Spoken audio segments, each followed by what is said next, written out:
Okay, so I'm joined again by Peyton Smith from over at Fourth Radical YouTube channel, and we're here today to discuss Obamagate and figure out exactly what's going on with this. I found it actually fairly difficult myself to research this because depending on what you read, you'd get a totally different story, all sorts of different details and takes on what it is.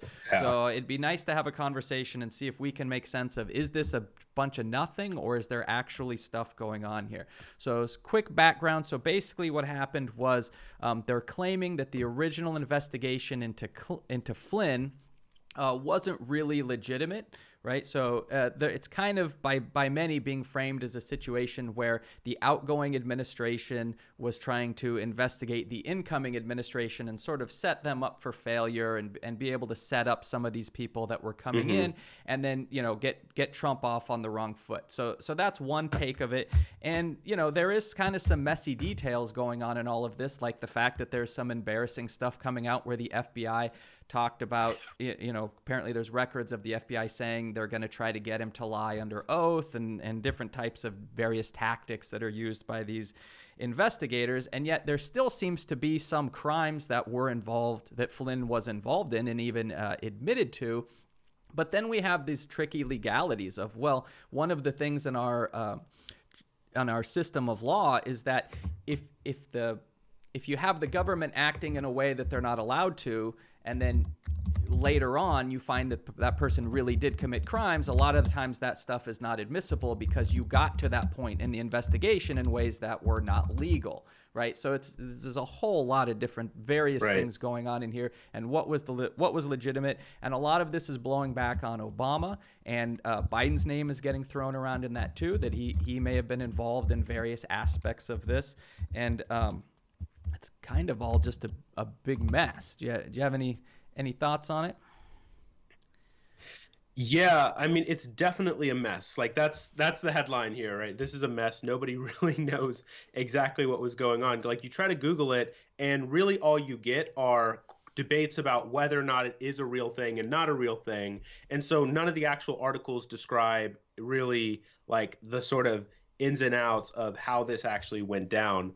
So the thing that Michael Flynn got actually in trouble for was lying under oath. So he lied about there were other charges against him about actually working with Moscow, for instance, or like having conversations with people at Moscow before the transition of the administration about easing sanctions against Moscow related to interference in the elections. So people argued that that was interfering, that was a violation of the Logan Act. I mean, like the beginning of our country, 1799, what is it, like George Logan and all this other stuff that you learned about in school and all that jazz. So it's, it seems dramatic and seems kind of very eccentric, like, just kind of weird from the beginning though. But my point though is that they did drop the charges against Michael Flynn,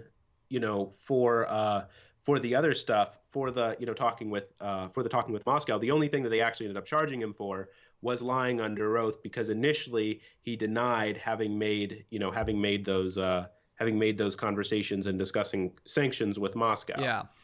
But they didn't actually ever charge him with the Logan Act. So that's definitely like part of the nuance with it, which is that they even admitted, like, the people, looking into this were like, oh, well, yeah, he didn't actually, like, when it came to the Logan Act, like, nobody's ever really gotten in trouble for the Logan Act. I think like 2 or 3 people in like the history of our country has gotten in trouble for this thing. And it's one of those things that, flares up occasionally when we try to like accuse people of things, because it's like, oh, beginning of our country, history nerds love to freak out over that stuff. But seems kind of weird. Yeah, and I'm one of the few people that actually seems to think that the Logan Act is still actually a big part of the story. I know a lot of people are saying that, it's like not a big deal.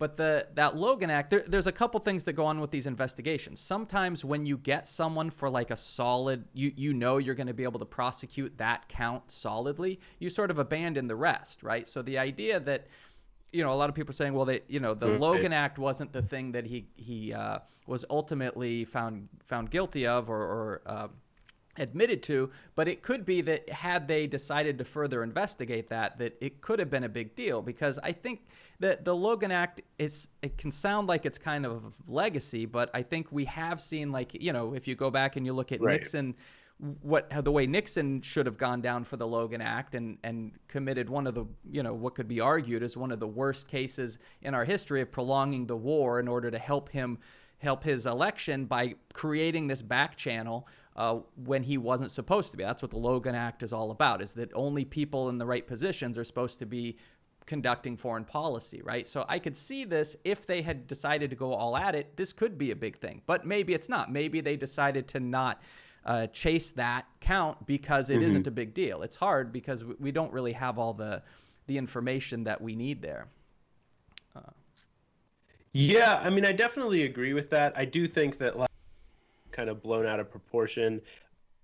But yeah, I mean, I definitely agree that, like, you should look into it, you should research it. But it does, like, the other thing though is it's not particularly out of the ordinary for an incoming administrations with other, with other foreign leaders begin establishing those connections and those channels. Now, the issue is that in those instances, you're not supposed to discuss specific policy, right? Now, whether or not that does or does not happen, I mean, these are confidential conversations. You're not supposed to do it, but you are trying to, establish connections, et cetera, et cetera. And that's valuable, right? Like, we need that if we're going to have a peaceful transfer of power, right? Like, you need to be able to sort of establish those kinds of connections, but you're not technically supposed to discuss, kind of, under the table, you're low-key discussing policy.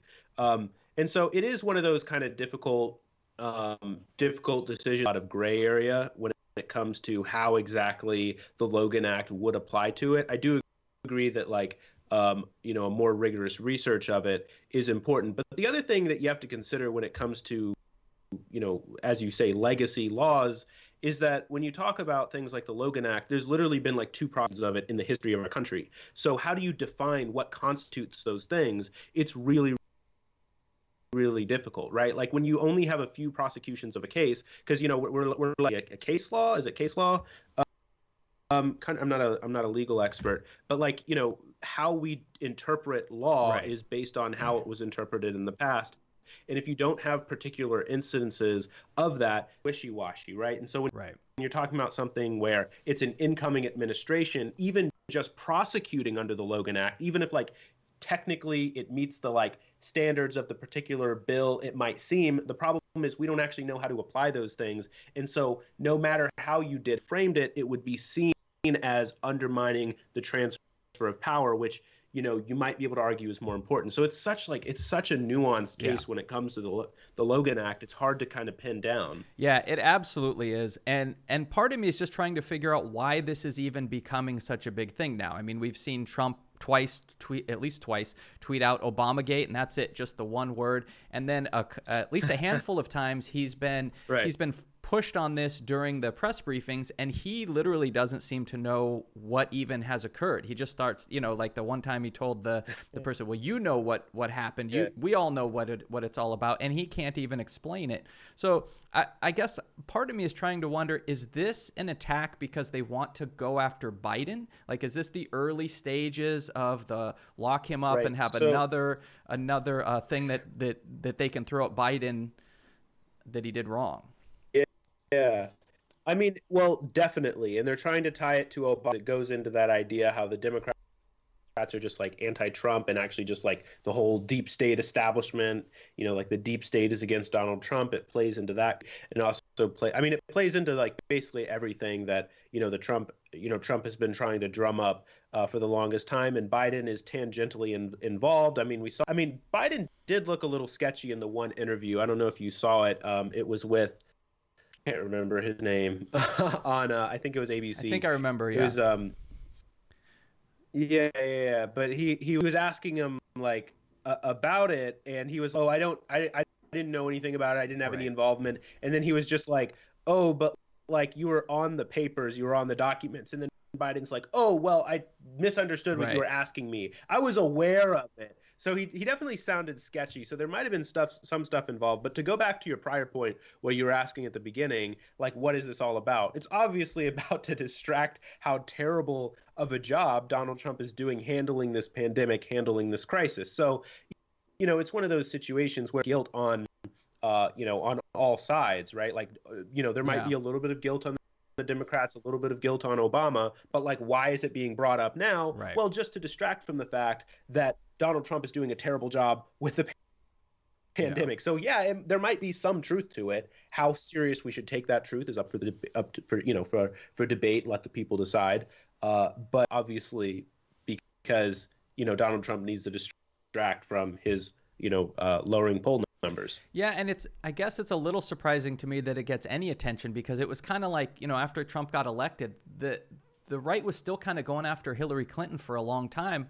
And it was like, she lost. She's gone. Why are we still talking about Clinton when she's not in office? Yeah. And it's the same thing with Obama. Why are we talking about Obama? I mean, if he legitimately did things that were crimes, fine. Let's move that stuff forward and try him or whatever. But if not, we just sit here endlessly talking about a person who, effectively his political career has ended. He was president, and now he's going off and living other parts of his life. Seems like he's not really part of the relevant conversation. So, or if they just need stuff to talk about on Fox or what.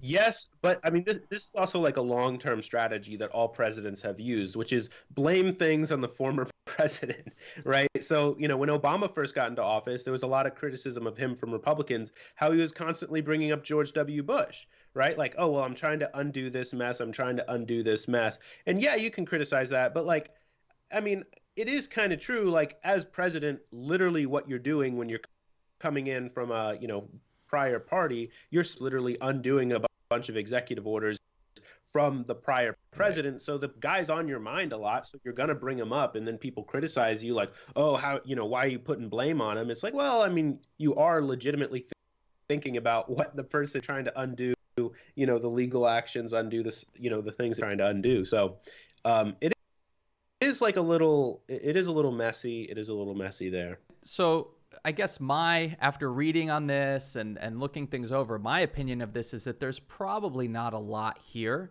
right, to move forward with. But I wonder if that's kind of the idea, because obviously this presidential election is going to be a weird one. It's not going to sort of fit what we were used to in the past, both because of the pandemic going on and also because Donald Trump is, not your typical kind of candidate.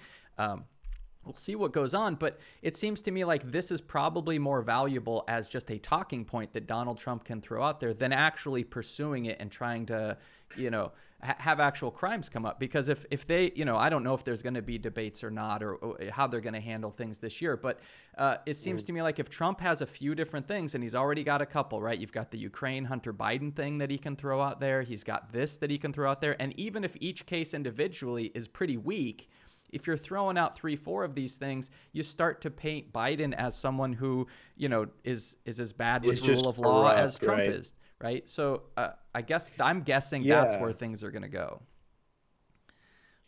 Right. Yeah. I mean, you end up in this situation where, Biden is like associating with China. He's accusing, but then Biden's turning around accusing Trump of associating with Russia. And then it's a big debate of who do you like the least? Do you like China less, or do you like Russia less? Which, of course, just after this instance of a pandemic, right? How do you frame it? Well, you frame China as the super bad guy, and you say, well, actually, Russia isn't all that bad after all. I think that's the Trump administration. It's definitely just let me throw off a bunch of names. Obamagate is this empty hole in which anyone can put in their own opinions of what Obamagate is, right? And then sticks to Biden. Yeah. All right. Well, thanks, Peyton Smith, for joining us for a great conversation. We're trying to figure out what this Obamagate is all about. Make sure to head over to Fourth Radical and check out the videos over on Peyton's channel. And thanks again, Peyton.